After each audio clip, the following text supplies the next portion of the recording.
हरियाणा की हर अपडेट के लिए बेल आइकन दबाएं और सब्सक्राइब करें STV हरियाणा न्यूज। राम राम नमस्कार, आप सब हरियाणा न्यूज देखने लाग रहे हो। मेरा नाम से सोनिया सत्यानी आप सारा का घना स्वागत करूँ हमारे खास हरियाणवी बुलेटिन चौगरदे के हरियाणा में। ते आपने या पहली खबर बता दें कि कोरोना के गहराते संकट के बीच में ऑक्सीजन के खत्म होने की खबर ने सारे परेशानी में गिर दिए से, जिसके बारे में बोलते हुए सीएम मनोहर लाल ने कहा कि प्रदेश के अस्पतालों में ऑक्सीजन की कमी नहीं आने दी जाएगी।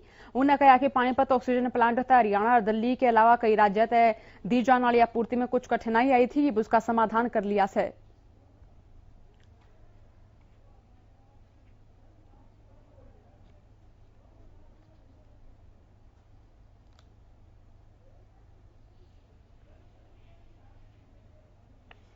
तो सीएम मनोहर लाल बोले कि प्रधानमंत्री से इस संबंध में उनकी बातचीत भी हुई थी। सीएम ने आगे बताया कि पानीपत ऑक्सीजन प्लांट तय ट्रका में ऑक्सीजन भरण खातर रोस्टर बना दिया था। रीब तय 1 ट्रक हरियाणा खातर, 2 ट्रक दिल्ली और पंजाब खातर भरे जाएंगे। उन्होंने कहा कि वह खुद पानीपत प्लांट की मॉनिटरिंग करने लाग रही है।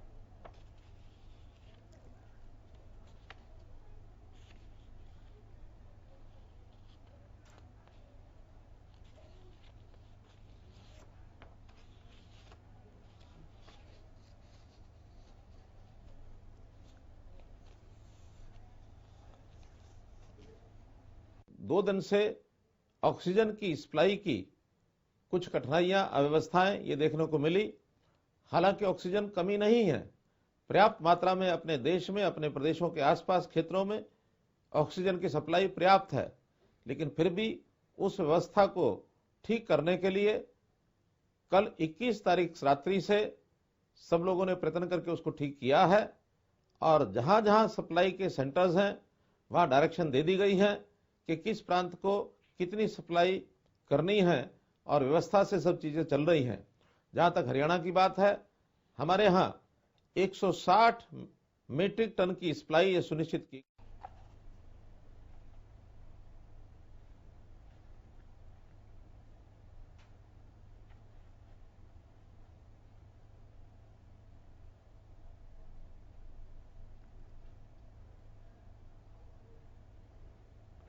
तो कोरोना के चलते न्यू भी खबर मिलने लगी जैसे कि प्रदेश में कई जगह पे ऑक्सीजन की कमी से इसने लेकर सीएम मनोहर लाल ने भी अपना बयान दिया। सीएम मनोहर लाल बोले कि वह लगातार देखने लग रहे हैं कि क्या बात की कमी होने लग रही है। इस बारे में बोलते हुए सीएम मनोहर लाल बोले कि प्रदेश के अस्पतालों में ऑक्सीजन की कमी नहीं आने दी जाएगी।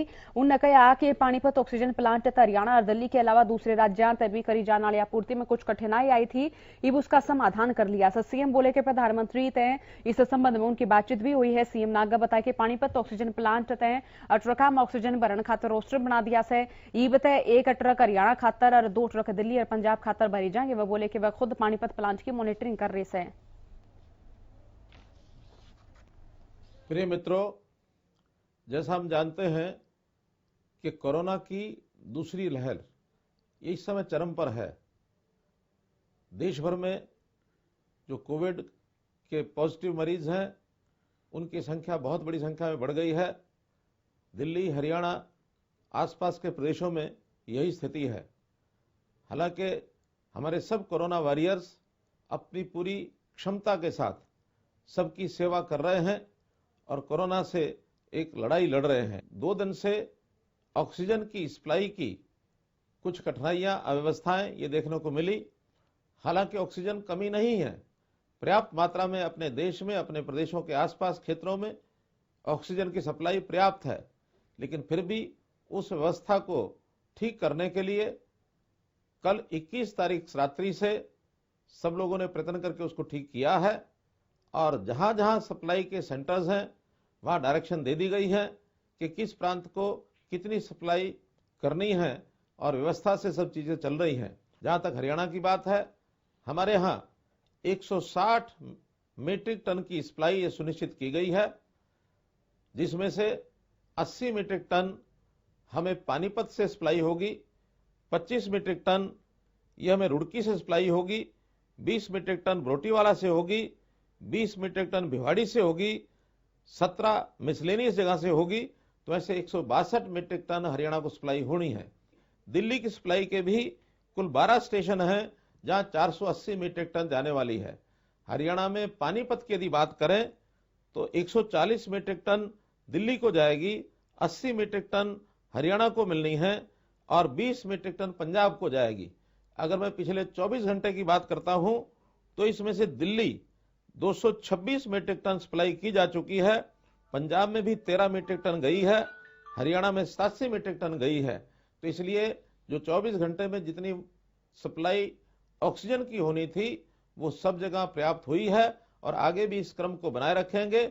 जहां तक हरियाणा की बात है, हमने पानीपत में और हिसार में जो गैसियस फॉर्म है, गैस फॉर्म में जो ऑक्सीजन उपलब्ध है, वहां पर 2 बड़े अस्पताल बनाने की, टेम्परेरी अस्पताल बनाने की योजना शुरू की है, ताकि 500 बेड के पानीपत में और हिसार में अस्पताल बनने से ये कठिनाई और भी दूर होगी। इसलिए आगे सब लोग अपना विश्वास बनाए रखें। ऑक्सीजन की कमी किसी भी अस्पताल में हम नहीं आने देंगे, ऐसा मैं आपको विश्वास दिलाता हूं। चाहे मास्क की सप्लाई हो, चाहे सैनिटाइजर की सप्लाई हो, चाहे बेड्स की व्यवस्था हो, वेंटिलेटर्स की व्यवस्था हो, सब व्यवस्थाएं पूरी बनी रहेंगी। आवश्यकता पड़ने पर अस्थायी व्यवस्थाओं को और आगे बढ़ाया जाएगा।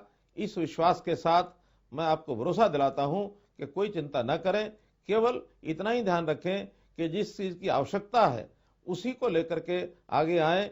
कई बार बिना आवश्यकता के भी हम चीजों की डिमांड करते हैं तो उससे एक आर्टिफिशियल कमी बनी रहती है, ताकि दूसरों को कठिनाई ना आए।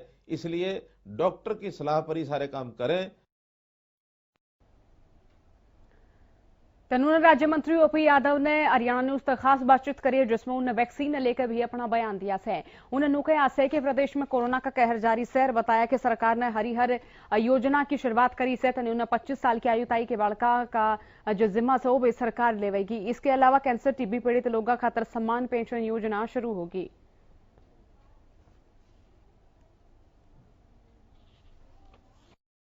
तो लावारिस बच्चे होते हैं जिनका कोई नहीं होता, उनकी सुध हरियाणा सरकार लेगी और 25 साल तक उनको पढ़ाएगी, उनका लालन पालन करेगी। 25 साल के बाद जब उनकी पढ़ाई पूरी हो जाएगी तो उनको नौकरी लगाने का भी काम करेगी। ग्रुप डी और सी में उनको 10% का आरक्षण भी दिया जाएगा और उनको रहने के लिए एक आशियाना मुहैया कराया जाएगा। उसके लिए सरकार बगैर ब्याज के लोन देगी और इस प्रकार से जिसका कोई नहीं उसकी हरियाणा सरकार होगी। कैंसर, HIV पॉजिटिव और किडनी पेशेंट्स को हरियाणा सरकार ने ओल्ड एज पेंशन के समान पेंशन देने का निर्णय ले रखा है, लेकिन ये लागू होनी है जो हेल्थ विभाग से हमारे पास डाटा आ जाए। लेकिन दुर्भाग्यवश जब से फैसला लिया है देश में और पूरे विश्व में इस कोरोना महामारी ने अपने पैर फैला रखे हैं और हेल्थ विभाग हमें वो डेटा देने में अभी सक्षम नहीं हुआ है। जैसे वो डेटा आ जाएगा हम इन तीनों चारों कैटेगरीज को पेंशन देंगे।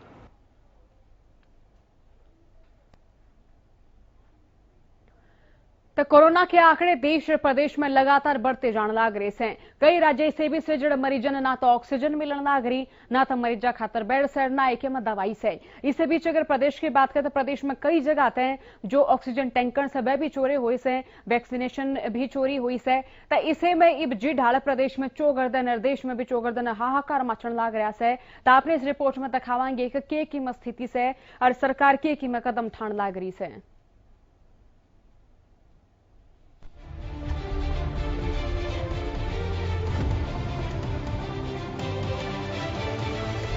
कोरोना तो देश में हाहाकार, केस 3,32,000 के पार, चौतरफा कोरोना का वार, लोगों का हाल बेहाल। देश में कोरोना का संकट अपना विकराल रूप दिखाने लग रहा है।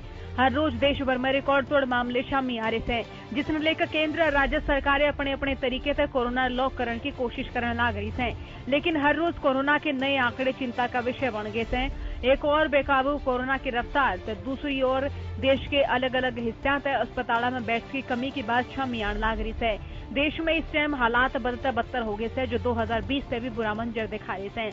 देश में कोरोना संक्रमण की बेकाबू रफ्तार के बीच कई अस्पतालों में बेड्स और ऑक्सीजन की कमी तक हाहाकार मच रहा है। तेनू देश में लगातार दूसरे दिन 3 लाख से घने रिकॉर्ड तोड़ नए केस सामने आए हैं। इसकी गेल्या मौता की संख्या में भी इजाफा हुआ है। पिछले 24 घंटे में कोरोना के 3,32,000 तक घने मामले शामिल आने के बाद एक्टिव मामला का आंकड़ा 24,21,000 के पार पहुंच गया, जबकि बीते 24 घंटे में 2,250 तक घने कोरोना मरीजों ने मौत अपनी आगोश में लेगी। हरियाणा में भी कोरोना वायरस की रफ्तार बेकाबू होती जाने लगी है। पिछले कई दिनों तक प्रदेश में हर रोज कोरोना के आंकड़े में बढ़ोतरी हो रही है। बीते 24 घंटे में 9,742 नए मरीज सामने आए हैं। प्रदेश में अब तक 3,583 मरीजों की मौत हो गई है और कुल मरीजों का आंकड़ा 3,90,000 के पार हो गया है। राज्य में एक्टिव मरीजों की संख्या 58,000 के पार पहुंच गई है, जबकि एक दिन में 6,512 मरीज ठीक भी हुए हैं। बात करें टोटल मरीजों की तब 3,28,000 तक घने मरीज ठीक होकर घर जा चुके हैं। ताओ ग्राफिक्स के जरिए जाना प्रदेश के ताजा आंकड़े। प्रदेश में फूटा कोरोना बम, कोरोना की रफ्तार बेलगाम। बीते 24 घंटे में 9,742 नए मरीजों की पुष्टि। गुरुग्राम से 3,553, फरीदाबाद 1,342 केस, सोनीपत 850, हिसार से 580 नए मामले, करनाल से 530, पंचकूला से 459 नए केस, पानीपत से 360, अंबाला से 260 नए मामले। एक दिन में कोरोना से 55 लोगों ने तोड़ा दम। प्रदेश में अब तक 3,583 मरीजों की हुई मौत। कुल मरीजों का आंकड़ा 3,90,000 के पार। एक्टिव मरीजों की संख्या पहुंची 58,000 के पार। एक दिन में 6,512 मरीजों ने कोरोना से दी मात। अब तक 3,28,000 तक घने मरीज हुए ठीक।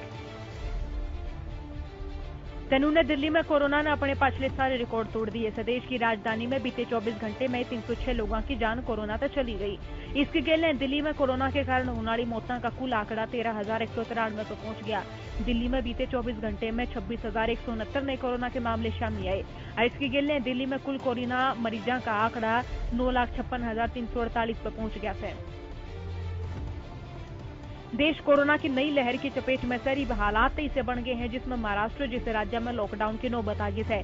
महाराष्ट्र हो, दिल्ली हो या फिर यूपी हो, नए केस के रोज रिकॉर्ड बन रहे हैं। जगह जगह पाबंदियां लगाई जा रही है। सारे परेशान हैं कि कोरोना की इस नई लहर तक क्यों कर निपटा जाए, क्यों कर कोरोना संक्रमण की चेन तोड़ी जाए।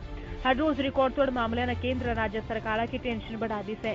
इस बीच कोरोना पर लगाम लगाने खातर तमाम अहम कदम उठाए जाने लग रहे हैं, लेकिन यह आंकड़ा जब तक काबू होगा जब हर मानस अपनी जिम्मेदारी ने समझते हुए सरकार का सहयोग करेगा। किसी दूसरे खातर नहीं बल्कि अपने और अपने परिवार की सुरक्षा खातर कोरोना लो करने खातर नियमों का पालन करना बेहद जरूरी है। Bureau report, Haryana news.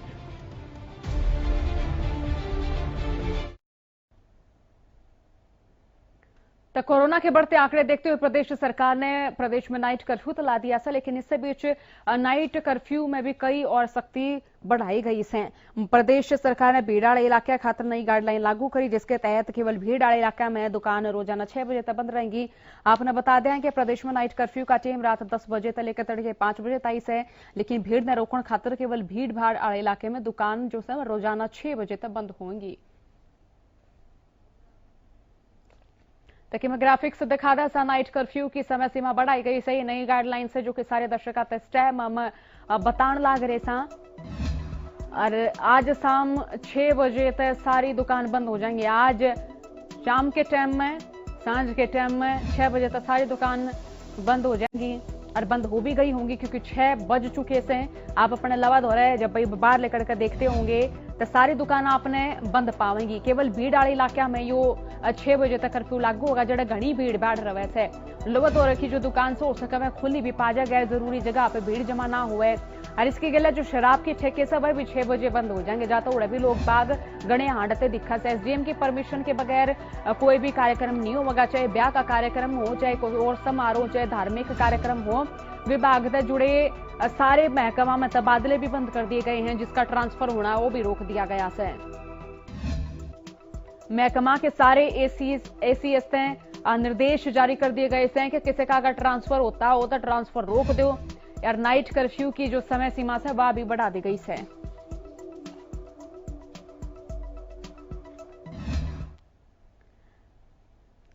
तो एक और प्रदेश में कोरोना का कहर लगातार जारी से तनूने दूसरी और ऑक्सीजन की सप्लाई के दौरान चोरी के मामले भी प्रदेश में बढ़ते जाने लग रहे हैं। पानीपत सिरसा खातर ऑक्सीजन टैंकर ने पुलिस की गाड़ी एस्कॉर्ट करके सिरसा लेकर आने लग रही है। सिरसा के एसपी भूपेंद्र सिंह ने जानकारी देते हुए कहा कि उन्हें सूचना मिली थी कि पानीपत की ओर एक ऑक्सीजन का टैंकर सिरसा की ओर आ रहा था, जो राह में गायब हो गया। इस मामले में ओड़की पुलिस ने मामला भी दर्ज कराया, जिसके बाद सिरसा में एक और टैंकर मंगवाया से और जिस टैंकर ने पुलिस एस्कॉर्ट करके सिरसा ले रही है, जो सांझ ताईं सिरसा पहुंच जाएगा। मुझे उपायुक्त सिरसा से इस बात की जानकारी मिली थी कि हमारा कोई टैंकर आना था, वो वहां से गायब हो गया। जो सिरसा के लिए जो डेस्टिनेशन था तो यहाँ नहीं पहुंचा। इस संदर्भ में जो मुझे अब तक पता लगा है कि पानीपत में उनके खिलाफ एफआईआर दर्ज की गई है। जब दूसरा टैंकर वहाँ तैयार हुआ तो मैंने यहाँ से हमारी जो एक एस्कॉर्ट है वह भेजी हुई है और वो पहुँच गई है। वो ट्रक जो दूसरा आना हमारे लिए सिरसा के लिए जो ऑक्सीजन सप्लाई करेगा उसको एस्कॉर्ट करके हम सिरसा में लेकर आएंगे, ताकि यहाँ ऑक्सीजन सप्लाई जो भी हॉस्पिटल्स हैं उनमें सुचारू रूप से उनको मुहैया करा, ताकि कोई भी समस्या सामने आए तो उसका हम समाधान समय पर कर सकें। सभी एजेंसीज और नोडल अफसर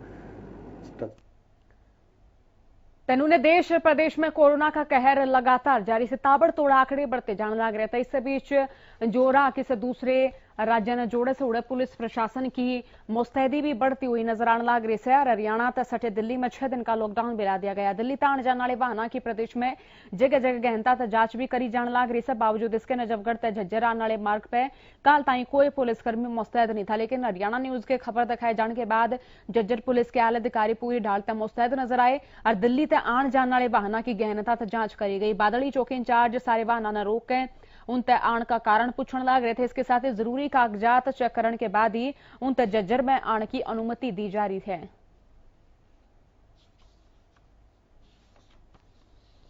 हम इस समय झज्जर बादली बॉर्डर पर हैं और यहाँ पर जो दिल्ली से आने वाले जो व्हीकल है उनसे सभी गाड़ियों को रोका जा रहा है और उनसे गहनता से पूछताछ की जा रही है, क्योंकि जब से अनिल विज ने ये बात कहा है कि जो दिल्ली से ही हमारे यहाँ कोरोना का संक्रमण होता है, इस वजह से दिल्ली से जो भी व्हीकल आ रहे हैं उसे यहाँ पर हरियाणा पुलिस के जवान उन्हें रोकते हैं और उनसे पूछते हैं कि आखिर में ये लोग कहाँ जा रहे हैं और क्या काम है। उसके बाद ही इन लोगों को जाने दिया जाता है।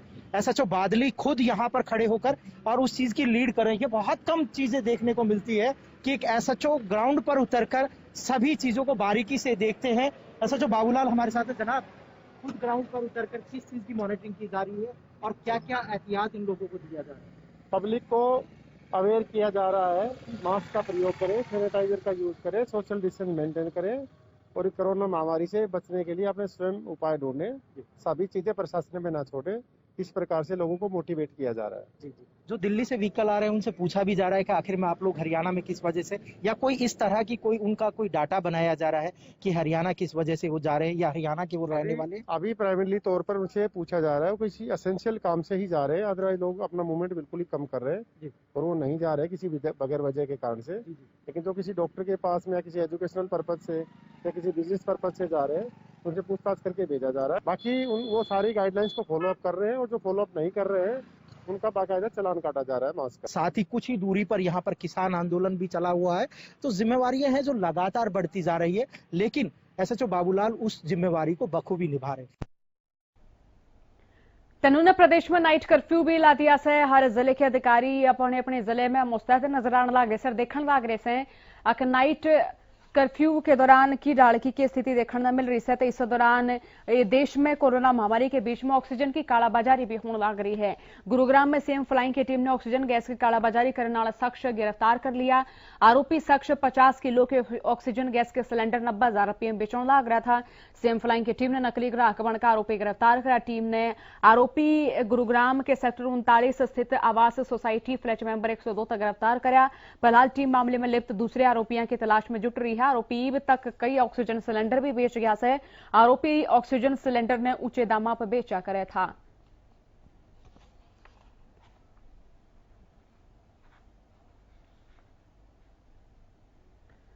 तो प्रदेश में नाइट कर्फ्यू लाग रहा है तो सारे जिला के अधिकारी भी नाइट कर्फ्यू के दौरान मुस्तैद नजर आने लग रहे। इस बीच अगर सिरसा की बात करें तो आड़े भी सिरसा पुलिस शहर भर में राउंड लगाने लग रही है, लोगों ने जागरूक करने लग रही है। इस दौरान प्रशासन ने खुली और दुकान बंद कराई और जरूरी हिदायत दी। इस दौरान बरनाला रोड पर डोमिनोज पिज्जा और हिसार रोड पर वोक एंड ग्रिल बंद करवाया गया और सख्त निर्देश दिए गए कि भविष्य में नाइट कर्फ्यू का कोई भी उल्लंघन न हो।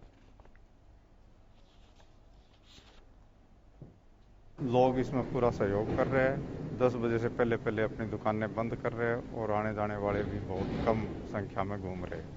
अब बेकार में कोई नहीं घूमता, जिनको जरूरी काम है वो ही निकल रहे। एका दुका दुकान है जो थोड़ी करते हैं, उनको कहने के बाद में वो बंद कर देते हैं। ज्यादातर तो पिज्जा वाला और रेस्टोरेंट वाले थोड़े करते हैं और तो सभी सहयोग करते हैं।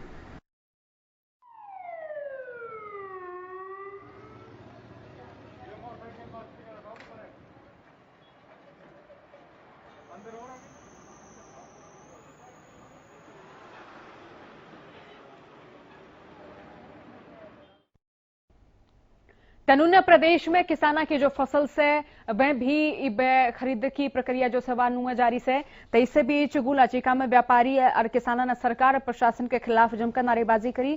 किसाना ने आरोप लगाया कि मंडिया में सरकार का करोड़ों रुपये का जो अनाज बर्बाद होने लग रहा है। अनाज खुले आसमान के नीचे बिजण लग रहा है, लेकिन कोई भी अधिकारी सूद नहीं ले रहा है। अधिकारी सरकार की नीतियां पर सरेआम पलीता ला रहे हैं। किसाना का कहना है कि अधिकारियों ने सरकार के 48 घंटे में गेहूं उठान के दावे भी फेल करे हैं। किसाना ने गेहूं उठान न लेकर ठेकेदार पर भ्रष्टाचार के गंभीर आरोप लगाए। किसाना का कहना है कि अधिकारी और ठेकेदार की मिलीभगत सरेआम भ्रष्टाचार हो रहा है। अनाज मंडी में मौजूद है, जहां पर सरकार का करोड़ों रुपए का पीला सोना है बर्बाद हो रहा है। हम मेरे पीछे देख सकते हैं कि गुलाचिका में बारिश हो रही है और सरकार का है पीला सोना बर्बाद हो रहा है, भीग गया है। इस और किसी भी अधिकारी का कोई ध्यान नहीं है। बात की जाए तो सरकार द्वारा 48 घंटे में गेहूं उठान के दावे किए गए थे और जिमीदारों के खाते में पैसे आने के दावे किए गए थे। कहीं ना कहीं ये दावे फेल होते नजर आ रहे हैं। हमारे साथ कुछ आड़ती हैं, उनसे जानते हैं क्या स्थिति है मंडी की। सर, मंडी की बिल्कुल बेकार स्थिति है जी।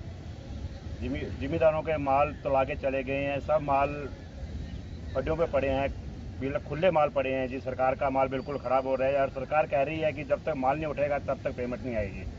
सर, बरसात हो चुकी है, किसी अधिकारी ने कोई सूद ली है मंडी की? कोई नहीं आता सर, किसी तरह कोई अधिकारी कोई पूछने भी नहीं आता कि हमारा माल कहाँ पर पड़ा है, कैसे पड़ा है, कैसे बाहर पड़ा है माल। बिल्कुल आप देख ही रहे हो जी कैसे माल खीना पड़ा है जी। आड़तियों ने फिर भी क्रेटों में लगा रखा है, फिर भी इतनी व्यवस्था नहीं है जी। अगर बात की जाए तो सरकार के जो दावे थे 48 घंटे में उठान के, वो क्यों फेल हो गए हैं? कहाँ लगता है कि आपको ब्यूरोक्रेट में कमी है, किस तरह है ये? सर बिल्कुल आजकल ये ठेकेदारों की बहुत दिक्कत है जी। जो ये पहले ये अपना जो ये रेट करते हैं पहले बहुत कम कर लेते हैं जी, फिर इनका बारा नहीं खाता, फिर ये अपना रिश्वत मांगते हैं, सब कुछ करते हैं सर। ये देखिए, आपने कहा कि रिश्वत मांगते हैं। हाँ जी, अधिकारियों के संज्ञान में? अधिकारियों को देखो जी, हमें नहीं पता। देखो अधिकारियों के संज्ञान में है नहीं है। देखो ठेकेदार हमसे तो कहते हैं ट्रक तब आएगा जब आप इतने पैसे दोगे जी। देखिए, ये गेहूं खराब हो रहा है, एफड का माल है, बीएफएससी का माल है, क्या उनके संज्ञान में नहीं है कि ये इतने करोड़ों रुपए का सरकार का खराब हो रहा है? तो संज्ञान में तो होगा। सब पता है उनको जी, ऐसी बात थोड़ी है जो उनको ना पता हो। जब उनका माल ही उनका पहुंचा है जी, उनको पता है भी अपना खुले में माल पड़ा है। आप देख भी रहे हो, देखो कैसे खुले माल पड़ा है जी। सब करोड़ों अरबों रुपए का माल खराब हो रहा है। सरकार को पता नहीं क्यों जू नहीं देखती उनके सिर में जी अपना जी। देखिए, आड़ती ने गंभीर आरोप लगाए हैं कि सरकार के द्वारा करोड़ों रुपए का जो टेंडर है वो ठेकेदार को दे दिया जाता है। ठेकेदार है कम पैसों में वो टेंडर भर देते हैं, परंतु बाद में भ्रष्टाचार फैलाते हैं। सरकार द्वारा कहीं ना कहीं जो दावे किए जाते हैं भ्रष्टाचार पर जीरो टॉलरेंस की नीति के, उन पर जो अधिकारी हैं कर्मचारियां पलीता लगाते हुए नजर आ रहे हैं। करोड़ों रुपए का पीला सोना भीग रहा है, हालांकि किसी अधिकारी ने अभी तक कोई सूद नहीं ली है। आसमान के नीचे खड़े हैं हम, खुले आसमान के नीचे गेहूं पड़ा है और लगातार भीगता जा रहा है। हमारे बुलेटिन में आज तक इतनी खबर से, लेकिन हरियाणा न्यूज सारे दर्शक तक सवाल भी पूछने लग